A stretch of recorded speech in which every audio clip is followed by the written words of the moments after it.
What's up, you guys? Scott here. So in today's video, I want to answer a very common question that I get quite a bit, even in my own Facebook group and from a lot of the strategy calls that I do, which is regarding the niche and your experience with the niche. So what do I mean by this? So whether you're starting out as a hypnotherapist, you're a coach or an NLP practitioner, maybe you're swapping your niche, maybe you're looking at investigating a new niche, or maybe you're starting from scratch and you're starting in a brand new niche, there may be a concern that comes up that you think about, which is, do I need to have experience having that problem myself? Now, I don't mean experience as far as solving the problem. That's obviously a necessity, but I'm talking about, should you pick a niche that you have or haven't had experience with that pain for yourself? So I mean, really what I mean by this is, everybody knows that my background was helping lawyers, I should say, quit smoking, but I was never a smoker. I've never smoked anything in my life, from cigarettes, cigars, marijuana, ice, whatever it is, any sort of drug or any sort of addictive cigarette that you can smoke, I never have in my life.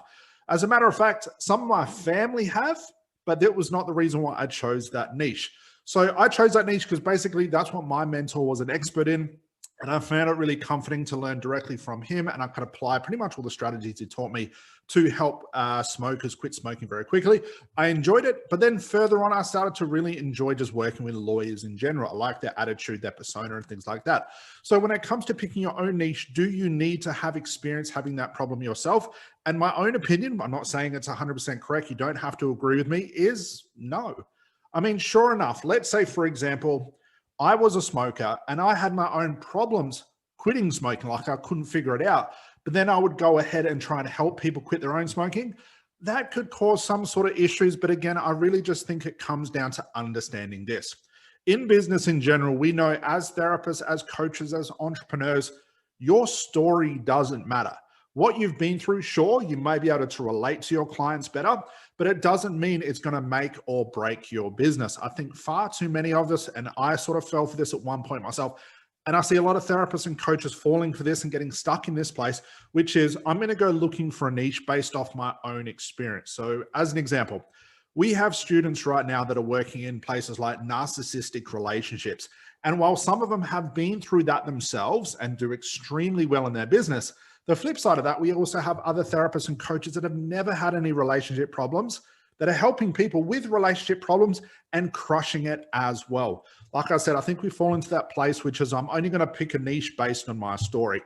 And here's what can happen. I mean, your story, what you've been through, your experience. Sure, you may be able to relate, but just because you've been through it does not necessarily mean that it's going to equate to a very profitable niche. Thus, you're going to make money in your business. So I think when it comes to understanding your niche, sure, if your niche aligns to your story, so be it. But don't be heartbroken if it doesn't. And I apply the same rules to something we all hear and talk about, which is passion. Sure, you've got to be excited about your work. You've got to like the people you're working with. You've obviously got to be very, very good at solving these problems. But sometimes passion blinds us. I know many, many instances of therapists and coaches and people that I would call colleagues in this industry that have spent the last 5 years, 10 years, if not 15 years, trying to grow their passion through their business. And multiple year after year after year of not making money, not having success, they're still blinded when the market is even telling them, but we don't want what you have. We don't want to pay for your service. Basically, this niche is going to be not profitable, but they're not willing to let it drop. They're not willing to change the niche and find something else. So I think that if we get caught in the niche of, I have to have experience in it before I can help these people, plus it has to align to my passion, it has to align to my experience of what I've been through, can sometimes blind us to what really matters in business. And as I've said all along, and I'm probably the only one who says it this way, when it comes to business, your clients don't care about you. I care about you because you guys are potential students of mine. You guys are potential clients, and you guys are colleagues, and I want you to succeed. But that's a different business model. When it comes to working with therapy and coaching clients, the only thing that matters is results. It doesn't matter about you. It doesn't matter about your story. You could be in that niche based on your story and your background and just be really terrible at helping solve that problem, which means that your background, your story, and the passion for this niche has no equivalence to you actually making money.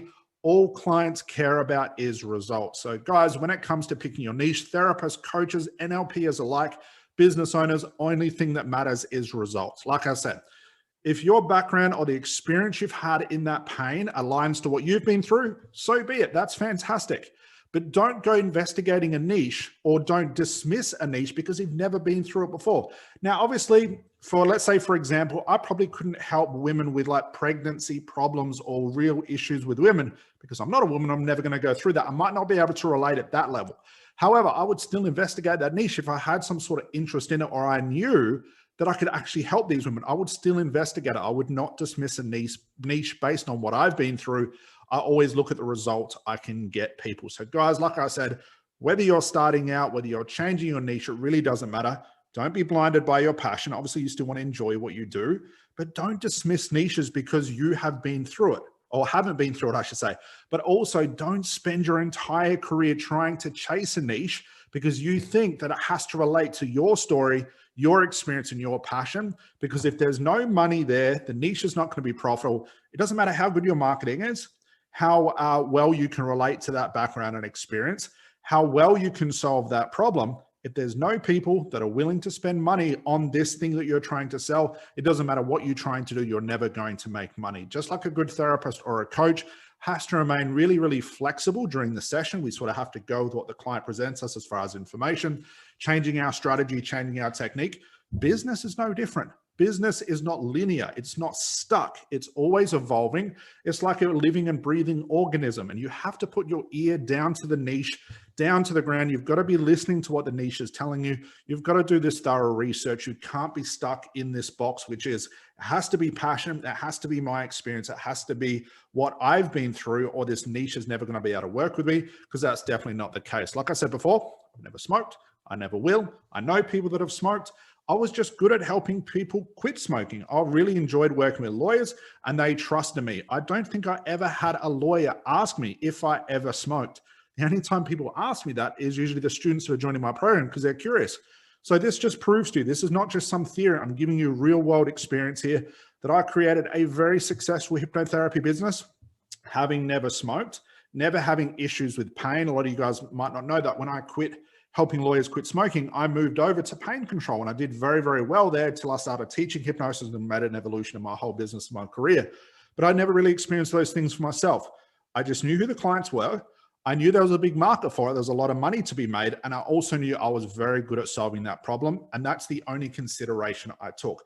I could still be stuck 15 odd years later that I've been in this industry, well over that route by now, trying to find a passion, trying to find a niche. As a matter of fact, when I got out of being a hypnotherapist and helping lawyers quit smoking, then the pain control was more pain control with athletes and things like that. I went into this whole evolution of trying to match my passion to the niche. And I had about probably 5 or 6 niches in a row, absolute bomb, because I forgot where it started for me. I forgot the most important details, which was results and trying to find a niche and a market with real people who are suffering from real pain.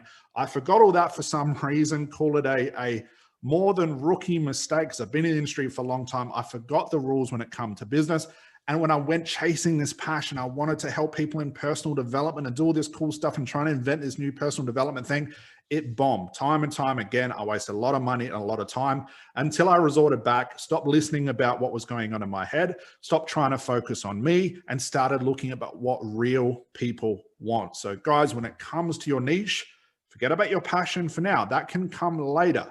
You know, my passion was not waking up every morning. I enjoyed it, but it wasn't a passion like, yes, I get to help someone quit smoking. My passion was just the actual people. I enjoyed getting results for lawyers. I liked being around them, and I learned a lot about them and what they were doing in their business for my own business. I'm very grateful for that.